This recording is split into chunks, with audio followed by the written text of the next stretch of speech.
اگر کسی شخص کے پاس فرض کر لیجئے 100 روپے ہیں،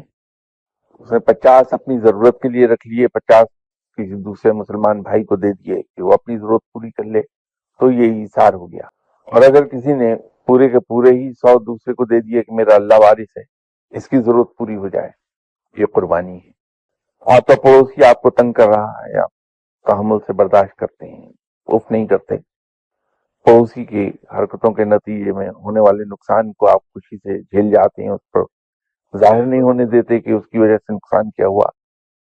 یہ کیا ہے؟ قربانی ہے، اثار ہے۔ خود بھوکا رہ کے آپ پڑوسی کو کھانا کھلا دیتے ہیں، اثار اور قربانی۔ کوئی چیز دیکھ لیجئے اسلام کی، سب اثار اور قربانی۔ تو جب یہ بات ہمارے ذہن میں واضح ہو جائے کہ اسلام کی بیسس اثار اور قربانی ہے، تو پھر اس کا اصول ملکیت سمجھ میں آنے لگتا ہے کہ ہم محنت کر کے،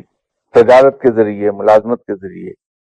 پیسہ حاصل کرتے ہیں، اس پیسے سے جائیداد خریدتے ہیں، لیکن جہاں وہ جائیداد ہماری اپنی ضرورت سے زیادہ بڑھنے لگی،